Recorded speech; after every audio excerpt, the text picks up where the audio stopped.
कहूँगा वो तीनों की बैठक पहली होती है, वो पहले तय कर लेते हैं और उसके बाद में हम लोग की चर्चा होती है।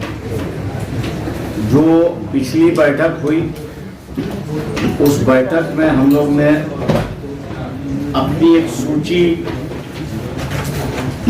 उनको दे दी है और कहा है कि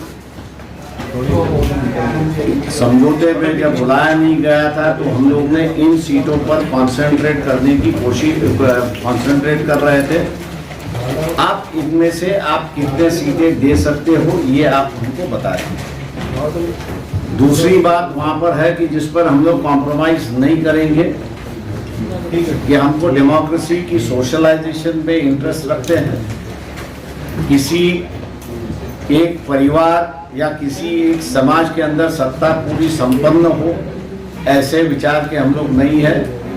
इसलिए दूसरा जो हम लोग ने कहा है कि 15 ओबीसी के कैंडिडेट जो कॉमन लिस्ट बनेगी उसमें होना चाहिए। तीसरा जो है कि हम लोग बीजेपी के आइडियोलॉजी को पसंद नहीं करते, जो एक्सक्लूसिव की उनकी राजनीति है। माइनॉरिटीज को वो उम्मीदवारी नहीं देते, चाहे वो क्रिश्चियन माइनॉरिटी हो, चाहे वो मुस्लिम माइनॉरिटी हो, चाहे वो जैन माइनॉरिटी हो, इनको ये उम्मीदवार नहीं देते। इसलिए कम से कम 3 सीटें जो है ये रिलीजियस माइनॉरिटीज को हम लोग ने देना चाहिए। इन बातों पर हम लोग ने उनसे हमारे जो वंचित आघाड़ी के प्रतिनिधि गए थे उनसे बातचीत हुई है और उनसे कहा कि सोशल डेमोक्रेटाइजेशन अगर होता है तो हम लोग उसका स्वागत करते हैं। ये भी उनको बताया गया है कि आखिरी वक्त तक हम लोग ये जो कॉमन एजेंडा जो है इसको लागू करने के लिए और अमल करने के लिए आप लोगों के साथ रहेंगे।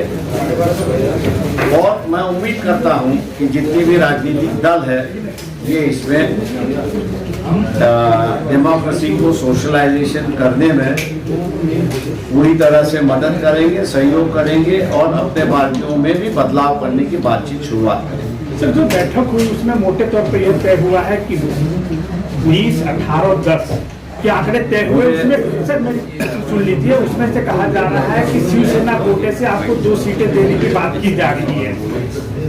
मैं इतना ही आपसे कहूंगा कि मैं अगर अलग लड़ता तो हम लोग कम से कम 2.5 लाख के नीचे हर 48 में से 46 कॉन्स्टिट्यूंसी में 2.5 लाख के नीचे हम लोग वोट नहीं लेते। और आज की जो स्थिति है उस स्थिति में मिनिमम जो है वो 6 सीटें जो है वो हम लोग जीतते हैं। ये यहाँ की सिस्टम भी जानती है, राजनीतिक दल भी जानते हैं और हम लोग उम्मीद करते हैं कि जो मुर्गी हम लोग ने पकाई है उस मुर्गी का बराबरी के तरीके से हिस्सा होगा और आखिरी दम तक हम लोग कहेंगे कि बराबरी के हिस्से के लिए सबको लिया है, इसको हम लोग प्रयास करते रहेंगे। बराबरी अर्थात 12 सीटें पर मैं 12 बारी की नहीं कह रहा हूँ, मतलब उस तरीके से मैथमेटिकल कैलकुलेशन के हिसाब से नहीं कह रहा हूँ, लेकिन हर किसी को संतुष्ट हो, हर किसी की इज्जत बचे। जैसे कि एनसीपी और शिवसेना दोनों की नई पार्टियां हैं, उनके सामने जो समस्या है वो हम लोग भी जानते हैं कि जो सिंबल उनको मिला है वो परमानेंट होना चाहिए और दूसरी है कि उनकी पॉलिटिकल पार्टी रिकॉग्नाइज होना ये भी जरूरी है।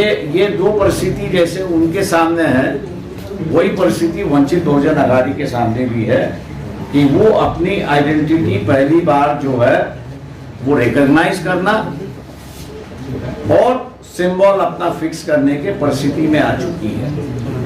इसलिए जो उनकी समस्या है वो वंचित की भी समस्या है, कांग्रेस की वो समस्या नहीं है।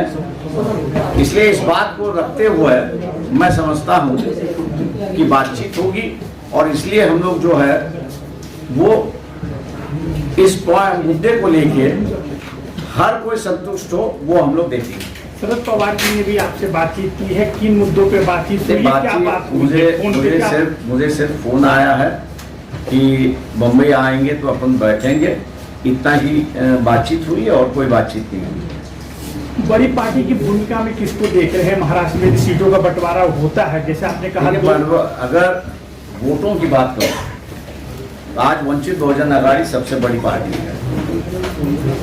कांग्रेस हो, एनसीपी हो या शिवसेना हो, इनका जो पिछला 20 साल का 25 साल का जो इतिहास है, ये समझौते का इतिहास है। जहां पर ये लड़ते थे वहां पर उनका वजूद बचा हुआ है, जहां पर ये लड़ते नहीं थे उनका वजूद खत्म हो चुका है। इसलिए हर पॉलिटिकल पार्टी जो मांग रही है, जो सीटों पे उन्होंने लड़ा है, वही सीटें वो मांग रहे हैं और आग्रह कर रहे हैं कि हमको वही सीटें मिलनी चाहिए। उससे बाहर वो सीट नहीं मांग रहे हैं। उसकी वजह यह है कि उनका वजूद वहां पर खत्म हो चुका है। इसलिए मैं कह रहा हूँ कि इस बात को देखते हुए कि बराबरी होनी चाहिए।